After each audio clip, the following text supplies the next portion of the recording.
ओम नमः शिवाय। ओम नमः शिवाय। जय श्री महाकाल। हर हर महादेव।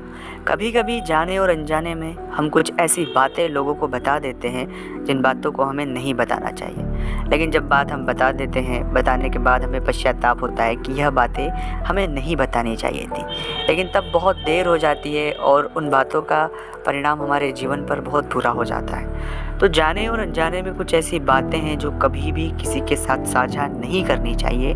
अगर आप साझा करते हैं तो अपनी परेशानियों को आप खुद दावत देते हैं दोस्तों, क्योंकि राहु और केतु और चंद्र, इन तीनों की यह खासियत होती है कि व्यक्ति से त्वरित ही मुंह से कुछ ऐसी बातें निकाल देते हैं और उन बातों का इतना प्रभाव हमारे जीवन पर होता है कि फिर हम चाहकर भी हमारे जीवन को सही स्थिति में नहीं ला सकते। बस परेशानियां हमारे इससे आ जाएगी और हम परेशान होंगे। इसलिए कभी भी भूल कर भी जाने और अनजाने में, चाहे कुछ भी हो जाए, कोई कितना खास क्यों ना हो, ये बातें किसी के साथ साझा नहीं करनी चाहिए दोस्तों। उन बातों को मैं बताऊं उससे पहले एक निवेदन है कि अगर आप अपने जीवन के प्रति कोई भी तकलीफ, परेशानी या सकारात्मक वीडियो हमेशा देखना चाहते हैं तो इस चैनल को ज़रूर सब्सक्राइब कर लें और कमेंट्स में भोलेनाथ का नाम लिखें। अगर आप चाहते हैं अपनी कुंडली का विश्लेषण करवाना, जीवन में कोई तकलीफ, परेशानी या कोई प्रश्न जो आपको बेचैन कर रहा है, तो स्क्रीन पर हमारे नंबर चल रहे हैं, आप व्हाट्सएप पर अपॉइंटमेंट लें। अपॉइंटमेंट लेकर बात करें। उसका फीस शुल्क लागू है दोस्तों।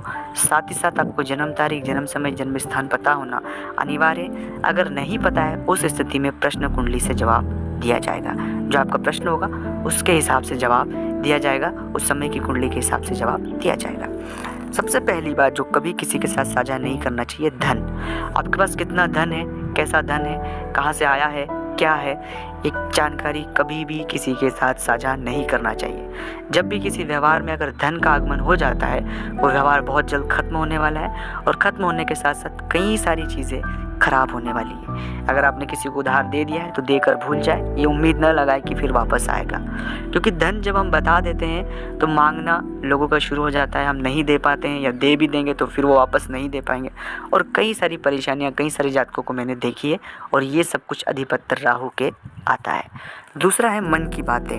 मन की बातें हर एक व्यक्ति के साथ साझा नहीं करनी चाहिए, क्योंकि हर एक व्यक्ति उन बातों को सुनकर समझकर हमारे लिए एक नकारात्मक धारणा बना लेगा, क्योंकि हम जो बातें कह रहे हैं वो हमारी परेशानी है, पीड़ा है। तो कभी भी जिन व्यक्तियों को हम जानते हैं उन्हें कभी भी अपने मन की पीड़ा न बताएं, उन्हें ही बताएं जो आपके बहुत खास हैं, बहुत खास।